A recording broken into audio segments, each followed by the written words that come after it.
What you doing there, Meryl? Oh, just checking my MyFitnessPal. I thought we'd do a video that's a tribute to Casey Neistat. You know Casey Neistat? Yes, I do. I didn't even know who Casey Neistat was a short time ago, and then I realised that our first two videos were just so boring. Too much fluff, not enough. Which is what you're doing now. Well, okay, I'll keep it succinct because that would, not be in the interest of what I'm trying to say. So, and the reason I know that is because he actually sent me a link to a vlogger that's very good, a guy called Casey Neistat or something. Anyway, but Casey was an inspiration to me to do this weird thing that we're doing with this vlogging, and so he's got a lot to answer for, and we really appreciate it, Casey. What the fuck? You got us from nowhere to, well, probably still pretty much nowhere. But at least we got a few ideas. Like, for example, we love the way that you come into the camera like this and talk straight into the camera, like Meryl's doing. Not. Okay. What the fuck, Anyway, so here's some examples of the sort of things that we've been doing, and again, thank you so much for Casey and other people like that that are really good inspirations for us. So here we go.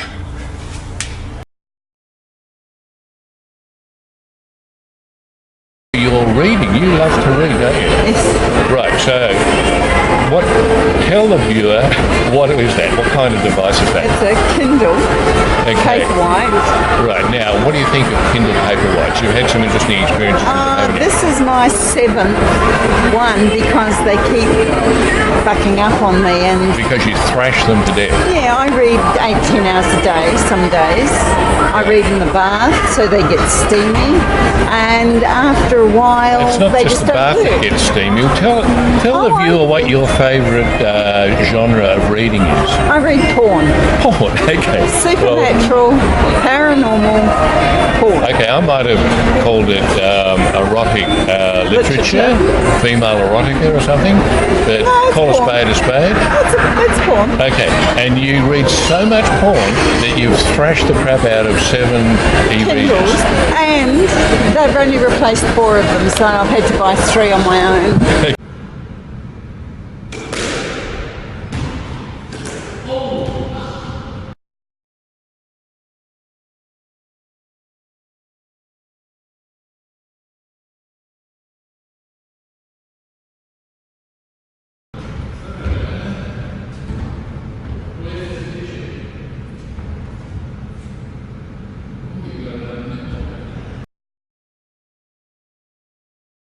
So subscribe and subscribe and subscribe as much as you can.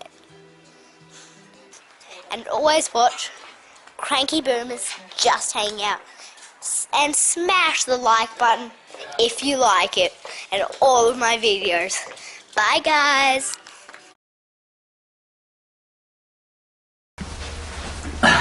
Alright, so we've just been shopping, and so maybe this would be a good time to talk about how you optimise, because you're sort of officer in charge of food optimisation for the week. How do you select what you select, and how do you make sure that we don't have waste and whatever? Well, I generally buy just what we need for the week. On a Sunday morning we have avocado and half a rasher of bacon on a croissant, so that's our treat for the week, so to speak. So one of those goes into the freezer. This is for dinner tonight, which we're having with some pork, some roast potatoes, roast pumpkin, which I already have. This is for the potato bake and chicken that we're having on 3 nights of the week. And all this is for French onion soup that we're having 2 nights of the week. Okay, so this is what I ended up getting. Went a little bit crazy, I think. Look at that bad boy. From the Rib Shack. Yummy.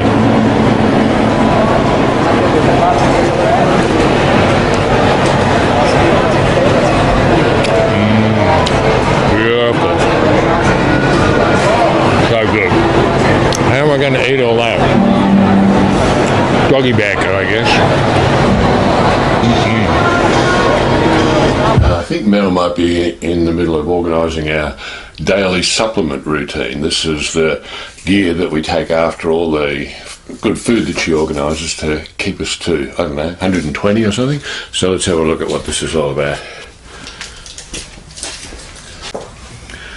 Okay, so you're preparing our daily longevity products. What have we got here now? Now, first of all, a lot of people might call these supplements, but they're not really supplements in the way that most people think of them, are they? No, because there's a level of scientific proof for these. Yeah, because it's not like those herbal things that have got really only anecdotal and have got no science behind them. All this stuff is, been tested on animals or in clinical trials and proper scientific. Known for years to have benefits. Yeah, okay, so what's this one here? Well, this is Barocca, which I have because I'm deficient in B12, so that's me. Okay. Then I have calcium because I don't eat dairy. Okay, but calcium's good for everybody. That's not just a Merrill thing, is it? No, that's right. Everybody in our age particularly, because what happens with calcium in our bones? It leaches out of your bones as you get older, so you need to maintain it. Yeah, so this is a good idea for anybody in our sort of boomer plus age group, no? Oh, yes. Yeah. Yes, definitely. This is bilberry, but it's actually anthocyanin. Anything that's purple that you have, like blueberries or sweet potato, the purple sweet potato, stuff like that, except beetroot. Beetroot doesn't count. Yeah. But this is an antioxidant. Yeah. And it's for getting rid of free radicals in your system. And the free radicals are bad because? They cause cancer. Okay. Yeah. Okay. Right, this one is niacinamide, which is B3, which has been proved as a DNA repair. And we know anecdotally this works because my hair is thickened up, my eyebrows have regrown, I have to shave my legs and stuff. This is metformin, which is a type 2 diabetes drug, but we don't take it for diabetes. We've found a sympathetic doctor who's a preventative medicine person, and we take it because it's an AMPK activator, which is one that maximises your metabolic rate and helps maintain your mitochondria. I know what you're talking about Asians for, aren't you? That's just crazy. Put your hearing aids in. That's all you have to do is put your fucking hearing aids in.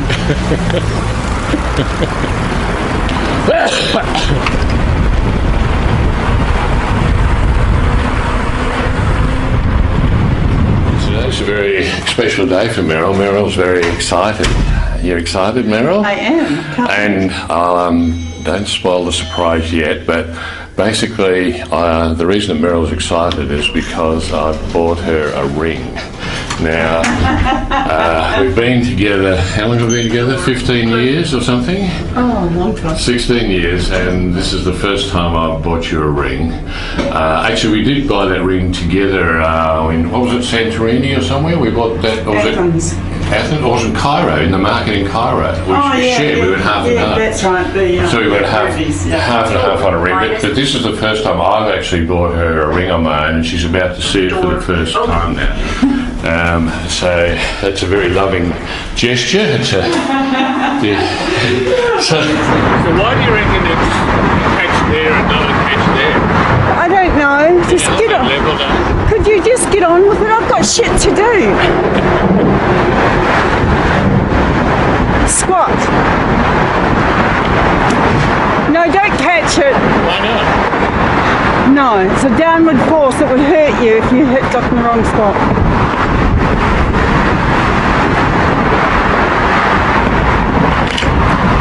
That's why. Yeah, but if you catch it, don't do that.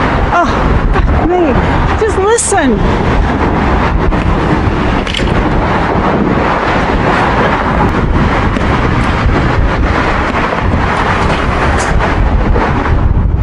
But you won't break a finger my way.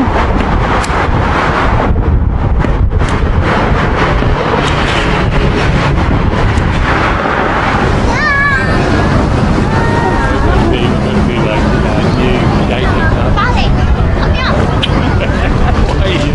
Why are you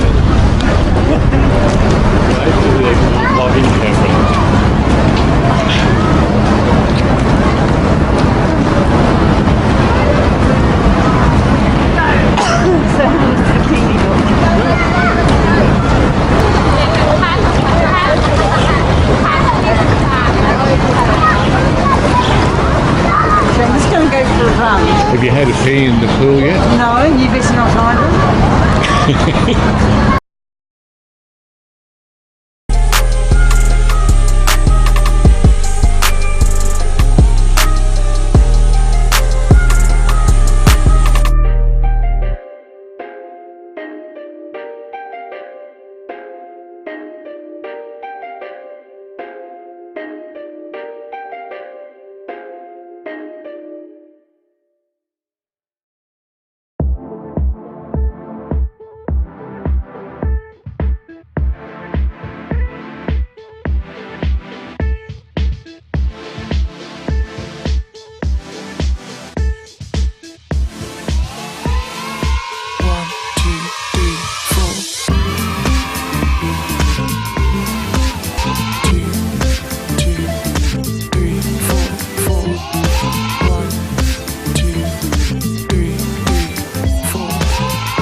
off up into the sky. Did you see it? Did you see it, Georgia? Now what we'll do, you can go first, right? Just stay where you are. Give me your hand. Put your hands on there and on the thing. Now you can fly it. Now push it. Oh, you did something. That's something. So no, you don't. Anyway, just alright, push it forward to fly forward, that one. Alright, there go, and go left, push it that way, push the stick one way. 3, 4, 4, 4, 1, 2, 2, 3, 4, 4, 1. So you can see it okay, Georgia? Yeah. Excellent. Okay, where am I? Okay, now we'll let Georgia have a fly.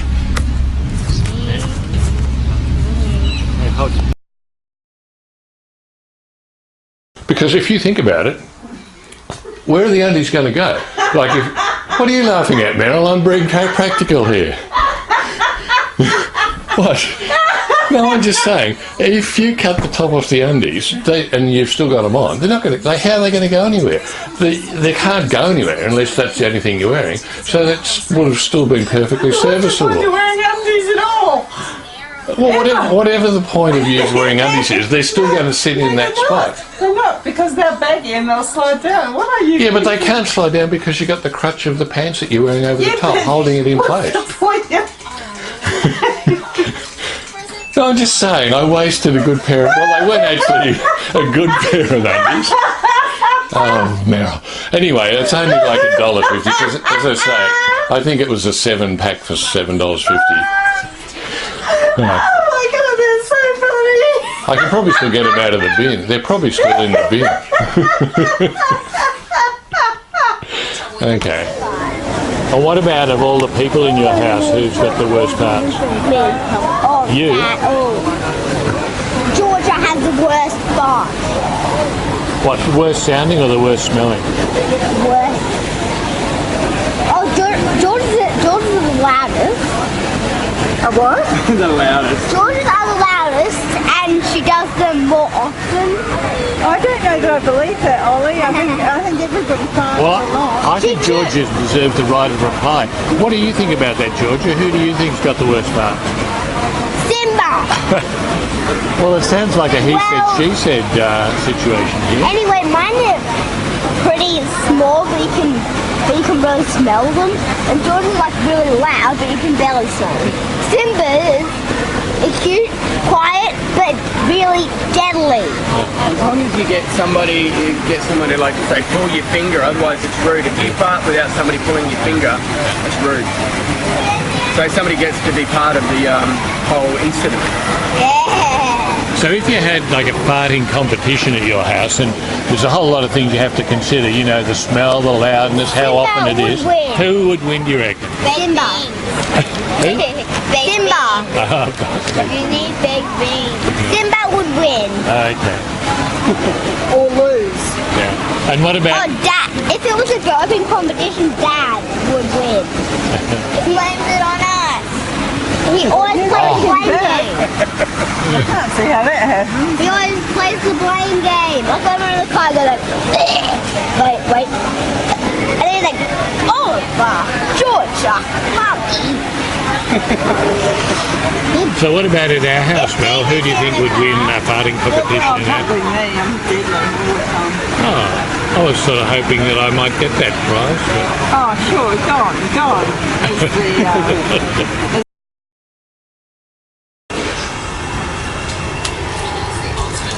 So Mel, you're playing with your new watch. well, no, I'm doing my fitness pal, but yes. So what do you think of your fabulous new $600 watch? Fabulous. It looks really pretty, doesn't it? Yeah, but it's fucked. What? Well, look, I haven't got out of bed yet, and I've done 600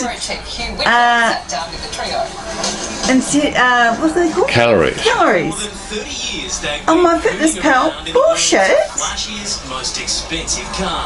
Look, So it's now 7:40 in the morning, but it's already given you 550 calories for an exercise that 550? hasn't yet occurred No, it today. hasn't. It's supposed to have occurred today, but I've only just got out of bed. I know, so- it's supposed to have And occurred at it's 11 72. o'clock today. But it was on Garmin yesterday, Right. and so I have. So it's serious- got a way of predicting the future, this new Well, watch. if I go to the gym and it's in 2 hours, so it's about a gym session. Right. Not So what's wrong with it being so clever that it can predict what you're going to do? Isn't that well, a it good doesn't thing? actually know what I'm doing because that says it's cycling.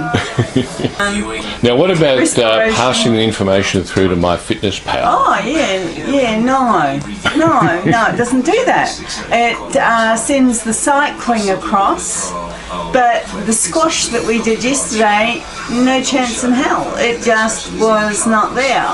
I had to put it in manually. Ah. What the fuck? Plus the squash, an hour's game, and it gave me 281 calories when the time before with this delightfully old one. Let's have a look at the old one compared to the new one. Just put the two together. It looks it looks old. It's smaller, it's more compact. It's permanent, I know. But It's got no tennis or squash or any other function that has anything where you change direction quickly. So and unlike the old watch, as you say, with the old watch, all the information passed through to MyFitnessPal. With this one, since going to the new one, only some of the information goes yeah, only across. cycling. Okay. And the other thing that you were saying was the what is it? The training effect numbers have gone Yeah, now. they've gone completely. So in here, if I did this, tap on this because this is a real exercise. Not. I've got nowhere to go on this one, so that won't work. Her royal secrets. Now, if you tap on here, there should be down here a training effect. That tells you how aerobically you went on that. So that's from the old watch. What was the model of the old watch? It's a Garmin. Yeah, but what's the model? 235 Forerunner. Okay, and mine's a 735 XT Forerunner. yeah. Okay, but now that has disappeared. Hey. Disappeared, yes. So let's just summarise here. First of all, we haven't even got to the most important thing. First of all, you don't have the training effect. Not all information flows through to MyFitnessPal, and it has the ability to predict the future event that hasn't yet occurred that you probably won't be doing anyway, That's right. and adding all that into your calories. Yes. So therefore, as long as you don't mind not having any Well, accurate data. I'll actually have to delete it off MyFitnessPal at some point today.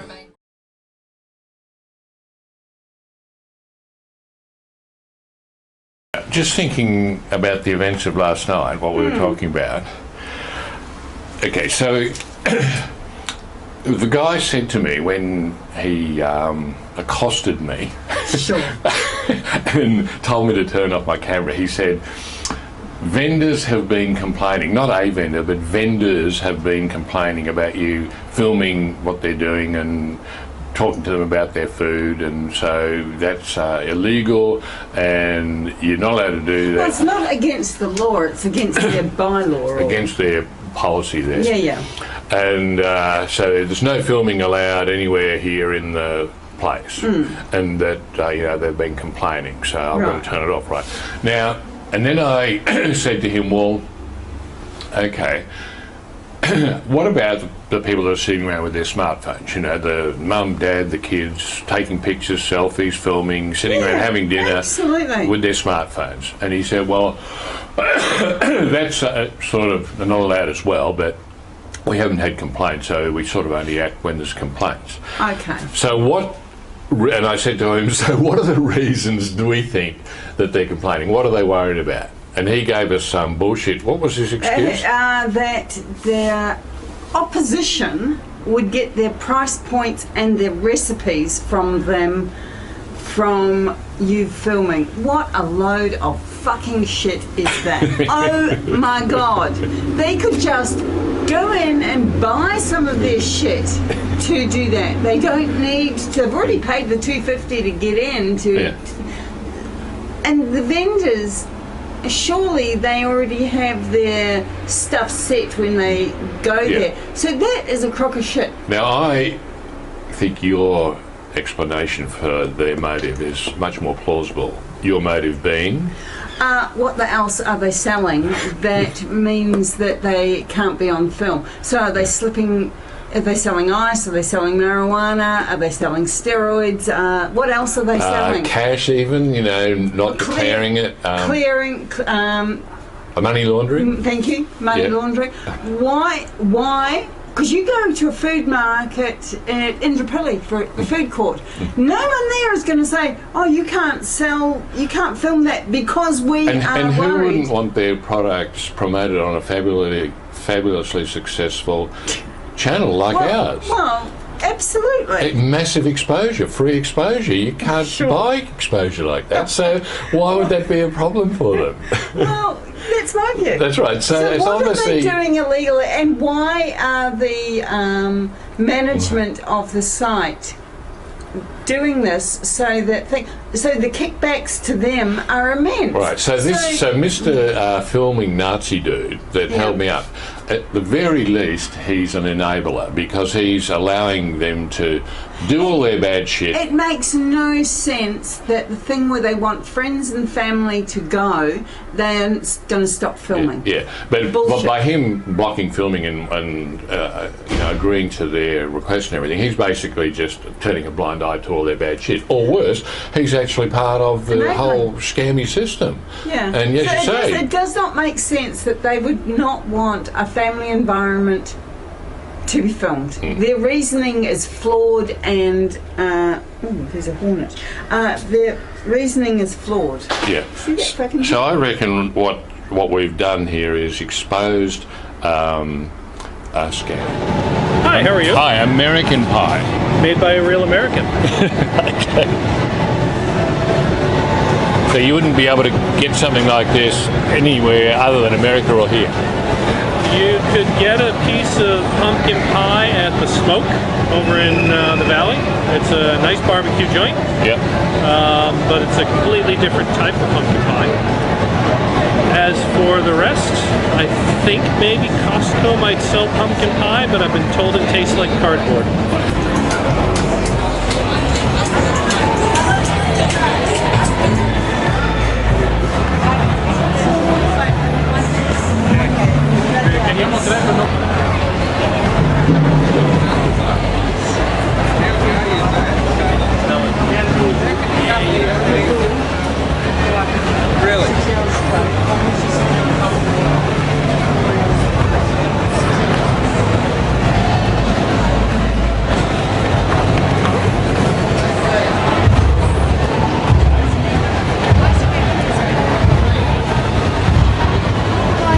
G'day. How are you? Good. Thing you've got. It's just a little camera. Oh wow. Yeah. I've got a YouTube channel and so I'm videoing.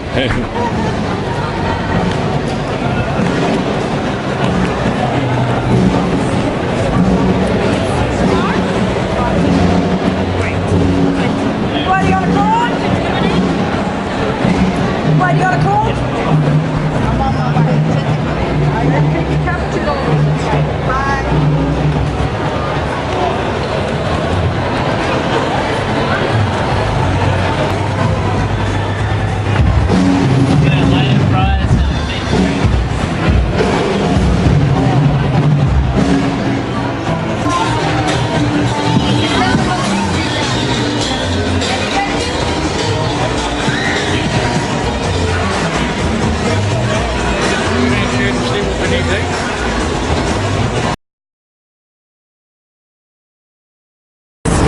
You guys see the UFOs, or is that just anywhere?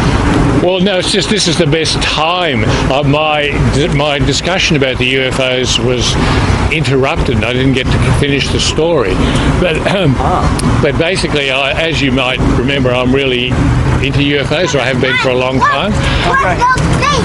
Way back when I was a kid, I was a member of the Victorian UFO Research Society, and back then, before you had mobile phones and things, you had to be a member, you had to pledge that you'd always carry a camera with you, so that if you saw a UFO, you'd be ready to take a picture of it. At all times. Yeah. Anyway, so I was quite interested in them. And then, of course, you sort of forget for a while. But then I've started becoming a bit more interested again, because there's this new thing that came up a couple of days ago. I don't know if you heard about it, storming Area 51, where a whole lot of... Yeah, okay, well, that sort of got my interest going again. I started to bring myself up to date with all the latest things that are happening. Anyway, it appears, for those people that are involved with it and follow it, that in the next few weeks or months at the very latest, there's going to be a big admission by the government, US government in particular, but other governments in the world, about all the secret stuff that they've been keeping hidden about UFOs. They're going to make it all available and tell everybody about it, because people who are on the inside and who claim to know these things believe that this is the strategy, that they're leaking us more and more information all the time. Every few days they tell us a little bit more about them. Like a few days ago, the Navy admitted that they'd actually filmed UFOs, and they released the footage of the film of the UFOs that Navy fighter pilots had filmed and everything. Yeah. Now, that's the first time that any official government place has actually admitted that. They've all tried to pretend that it didn't happen or whatever. Yeah. And so it's stuff like that, and also other testimonials of credible people. Instead of being told to shut up, you're allowing them to talk. And anyway, so the theory is that they're kind of gently leading us into the point where they're going to admit that they know all about them and whatever. So that's why we're all excited, because we think that there's going to be a lot more UFO information and UFO activity, because one of the theories is that that these top brass people are actually communicating with aliens and talking to them, and they're all strategizing about whether to release the information and all that. So that's why I'm so interested right at this moment. So it's not a particular part of the ride, it's a part of the calendar of the year that's so important. So that's why I'm saying everybody should keep an eye out for UFOs. That's the story. Right. I thought there was like something... I thought we might actually see one. Well, we might, because part of what's going on is that more and more sightings are coming up, because one of the theories is that about half the UFOs are real aliens. Well, break them into three. A third of them is just people throwing plates in the air and CGIs and dudes pretending, throwing their hats around and filming them and saying they're UFOs. Yeah. That's a third. Another third is real aliens visiting and flying around. And the third, which is probably the most interesting of all, is experimental aircraft that the Army and Navy have actually been flying as a result of reverse engineering spaceships and spacecraft that they've had for decades, and they've been working on how they work and how they fly, and in conjunction with help from the actual aliens, we've been flying around experimental aircraft that of course look very much like the real alien ones, because they all work very similarly. Yeah. So that's the other third. So a lot of the time when we see these things flying around, they're actually things made by the Air Force practicing, advanced spacecraft using UFO flying technology. So all that means the chances of seeing one, or one that we've made, is much higher now. Very cool. Hey? I reckon it's us in the future. Well, I reckon you're right. If you had another third, let's make it a quarter, then the last quarter could well be that as well. Yes, I agree. That's quite possible. And we're not allowed to actually touch ground or communicate, because then we're going to fuck with the past. Yeah, exactly. So you probably got 4 chunks. Add that as the fourth chunk of the pie, I'd say, yeah.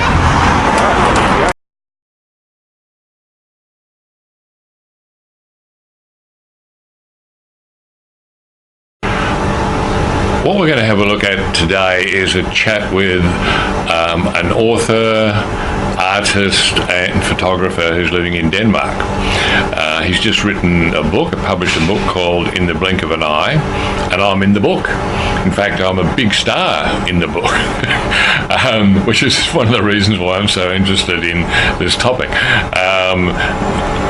I've actually done a couple of vlogs on it. I think they're vlog 24 and 25 in here, if you want to go back and have a look at a good discussion about this book. But today it's more about catching up with the author himself and reminiscing over things, because the book is actually about his childhood in Melbourne with he and I were sort of teenage buddies together, and so we spent most of our teenage years hanging out and doing things together, and so this is like a nostalgic look at that time, which is why I'm in it a lot, I suppose. So and he, shortly after we sort of hit 20 and went off and got our separate lives, left our home area, he went and lived in Denmark. He's been there ever since, basically, and so I haven't actually seen him face to face for 40 years or whatever. So we reconnected through social media about 10 or 15 years ago. We found each other and we've been connecting that way. But what you're about to see is the first time we've actually seen each other face to face in a way. This is a Skype thing that I recorded, and we're going to be having a talk about the book a bit, but as I say, those other vlogs that I mentioned cover the book in a lot more detail, but also the other things that he does, because as I say, he's also a painter. He's won awards, painting awards, photographer, won photography awards. He's very talented, unlike me, who just went off and did normal things. So it's a bit disappointing talking to him, realising all this fabulous stuff that he did. Anyway, so that's the background to what this is all about. It's a good thing for me to look back on, but there's a lot of interesting stuff about him and his life and his artwork, and there's tips and things there about how to put a good photograph together and whatever. Anyway, so hope you might enjoy it. I certainly did. Meryl and I did. We sat down together and had a chat to him. So that's what it is, coming up right now. All right, yeah, so what I thought we'd do is have a bit of a chat about all sorts of things, not just the book. I've been getting together some of your artwork and some of your photos and things, and I mean, they look fabulous, but I don't know why they look fabulous. For example, you can tell me why it's good composition and all the things that you guys do. So I could throw all my modesty aside and say, well, I'll tell you, it's fabulous for this reason. Yeah, I know, but I mean, for the tiny little bit that I know about these things, there's a lot of stuff that goes into proportions of sky and foreground things and all that rhubarb that I'm sure you know a lot more about than me. But anyway, and then I came back to travel around Europe for a while, came back to Australia, and then I worked with Qantas for 4 years as a flight attendant. And it was during that time I came and visited you in Brisbane when you were living on the Story River. And I remember sitting on your balcony shooting cane toads with an air rifle. And I was once driving a taxi in Sydney, and I was relating that story to somebody, and this guy, boy, did he get incensed, and he says, "You cruel prick, Jesus, what a bastard," and he was really pissed off. And I said, "They're cane toads," and he says, "I don't give a shit, they're an animal, you cruel bastard," He was almost wanting to beat me up, but just telling that story. Well, it was always either between the eyes or straight through the heart, so it was a humane slaughter. So, but no, people get out there with golf clubs and everything, to clear them out. We don't see that many these days. I think there was like a ethnic cleansing going on there with them for about a decade. Everyone just went out with their kids and their clubs and everything, and they've culled them right back. So it's a bit of a rarity now. But yeah, I've still got that air rifle. I think it's actually, we had one of those moratorium things where everyone had to hand in their firearms after that big Port Arthur massacre, and they actually made a point of saying that it wasn't just like proper firearms, that included anything like air rifles as well. And I thought, well, no, I don't want to get rid of that. It's kind of fun. I don't know if I'll ever use it again. So I basically just, I've still got it. I don't know where I'd get ammunition for it these days. It might be pretty hard because you have to get the right size and everything. But yeah, I've still got it. But it's got a bit of a sentimental value attached to it too, because it's, I don't know why she did this, but it's when I was about 14 or 15, I said to Mum that I wanted an air rifle. And at that time, you weren't able to buy it as a teenager. And for some crazy reason, she actually went into the shop and bought it for me when I was about 14 or 15. And to my surprise, there I was with a air rifle. Because you could actually buy them, I think, when you hit 18, but you couldn't at my age. And so it's something that, one of the few things that I really do appreciate that Mum did for me, apart from sort of raising me, feeding me, educating me and all those things, which count too, I guess. But yeah, so I've still got the air rifle there tucked away in a secret spot. Did you know that, Meryl? No. Okay, well, now you do. Does that change the way you think about me? Yeah. In what way? No. Anyway, yeah, you're right. That was fun with the cane toads. Anyway, sorry. Back to your story. Yep. Yeah, but by the way, just for a moment, I do remember the games we used to play with that air rifle in your shed. You know, don't you, if you remember the pin-ups we used to put up on the wall, and we used to have a numbering system based on where in the anatomy you hit the pin-up, you know? I don't, but that's, yeah, okay.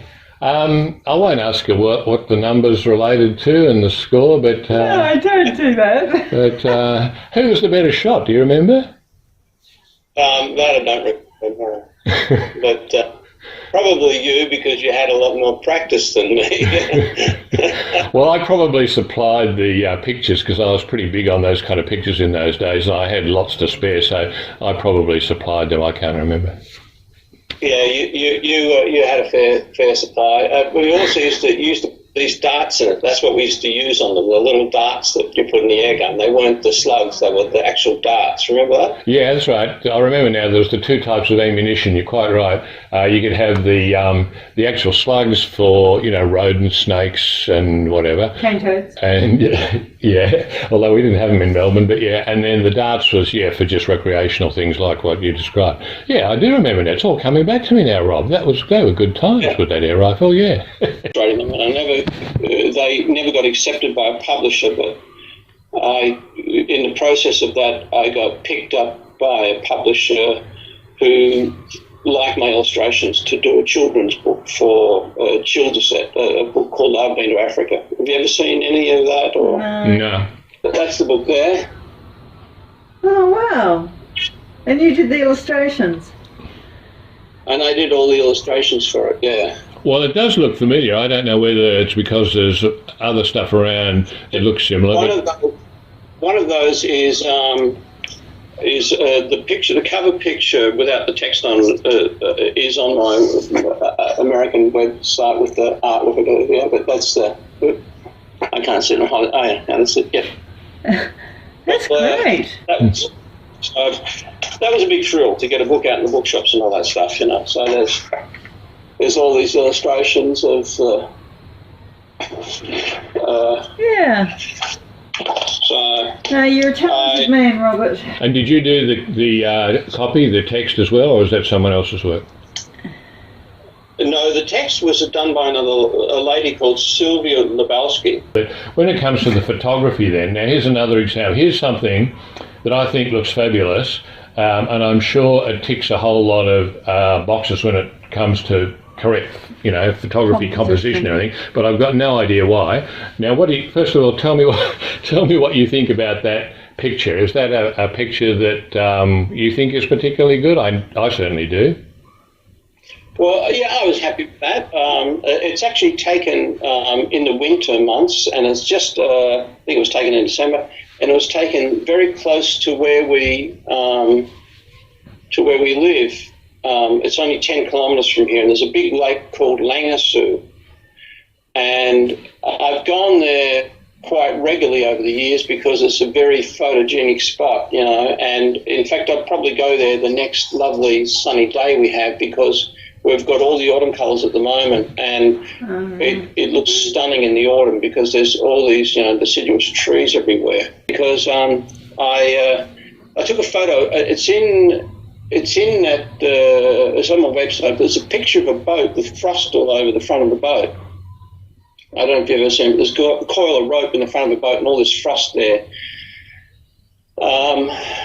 It's called, I think I call it Frosty Bow. I've got a photo of it somewhere. But in any case, I went down there one winter morning, and there was this boat all covered with ice on the front, like frost, and there was ice also all around near the water. I can't remember if there was actually ice in the. I don't think there was ice in the water, but it was a real winter photo. And I took this photo and I put it into a photo competition for National Panasonic batteries. And the first prize was pretty big. It was a trip to Namibia in Africa, a photo safari for 2 people with all the expenses paid. Oh, wow. And I thought I had a shot at that. And then I put the photo in, and then the first, they had monthly prizes, and then the first prize was a sports bag for the month, if you want it. But then I didn't read the small print, and it said they get the copyright to your photo for 5 years. And I'd already sent the photo up, and I was really mad at myself. I thought, what an idiot, why would I want to do that? It was actually, at that stage, I'd never sold a photo in my life, but I still thought it was a great photo, and I thought, well, those bastards, they get my photo and they give me a sports bag, you know. And I was really, but I didn't actually know I'd won the monthly prize because I never got the sports bag in the mail. I don't know what happened, but I never even knew. I never went back to, I was so angry about putting my photo in there, I never went back to check. It was National Panasonic batteries. In December of that year, I suddenly got a phone call. It was one of those moments in your life you never forget. And I just finished doing a photo job in Odense, and I walked out. It was a beautiful sunny morning in the middle of winter. And this lady rang me up from Sweden, and she said, "You put a photo into the into this Panasonic Batteries photo award." And I said, "Yeah." And she said, "Well, guess what? You've won the first prize." So, oh, wow. Said, "And you're going to Africa." And I started laughing. I couldn't believe it. And I says, "Are you kidding me? You know, I thought someone was pulling my leg, you know." And she says, "This is for real." And she says, "And I just love giving people good news, you know." And so we went to Africa a month later. So on the heels of winning the painting competition, I won that. Wow.